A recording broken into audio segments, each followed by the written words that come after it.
Hello, everyone. So, as promised, we're going to be talking about the remaining outer planets, which are Uranus, Neptune, and Pluto.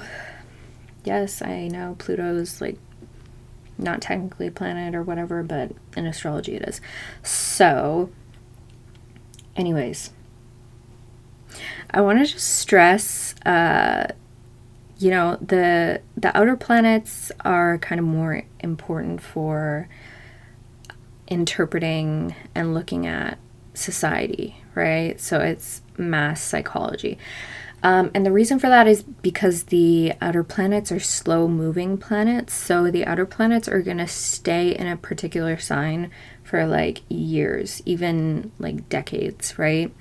So basically, everyone born in my generation, Gen Z, for example, has Neptune in Aquarius, right? So it's not like Neptune isn't really like shouldn't really be like a focal point of the birth chart, because it's, again, like everyone my age has Neptune in Aquarius. So it's like on a societal level, right? And it makes sense too that Neptune is in Aquarius, because Gen Z is seen as like kind of outlandish, like kind of out there, and that's what Aquarius is, right? So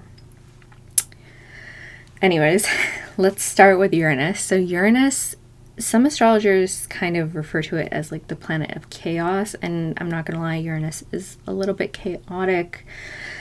However, Uranus is kind of like your need for individuality. It's your need to experience the self in a way that is unrestrained, right? So it's like, it's kind of like described as freedom of your ego self, which again is just like who you are as a person.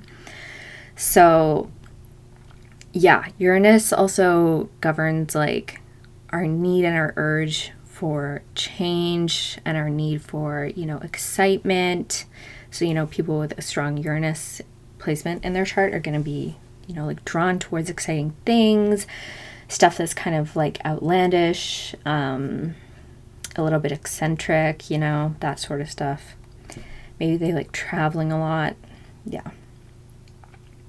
And so then we have Neptune, and Neptune is kind of the opposite of Uranus in the sense that it's about freedom from the ego self. So Neptune is all about like transcending and going above just the material realm. So Neptune is a planet basically of spirituality and our need to experience a oneness with the universe.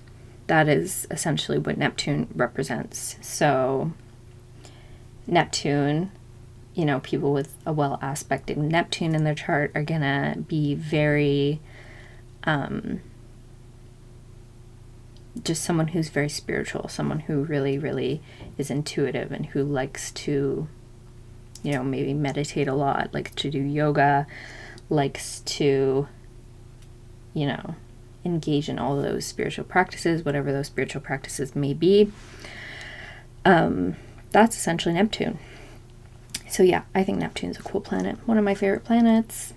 Even though, again, it's a generational planet, so it doesn't necessarily have that much weight in like our individual psychology. But to understand like society and stuff, it is a really cool planet to look at.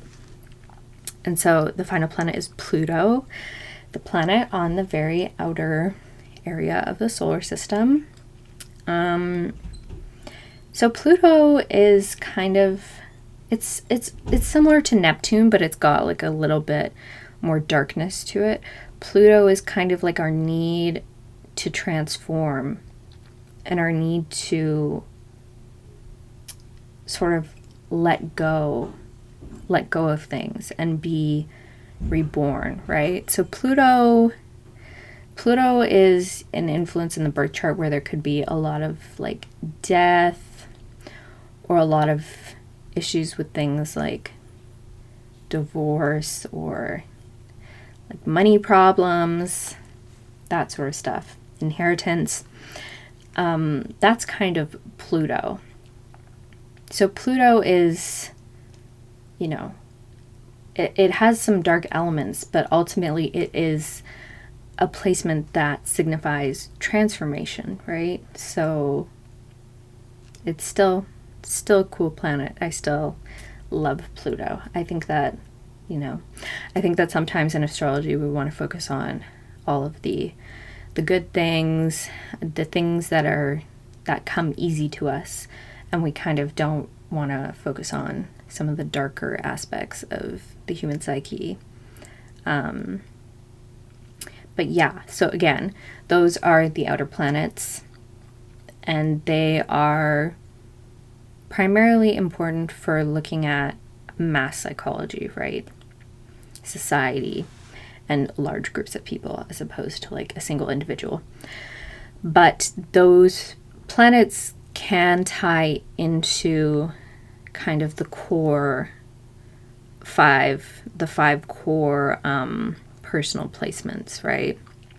Through their relationship to those 5 personal planets, which are, again, the Sun, the Moon, Mercury, Venus, and Mars.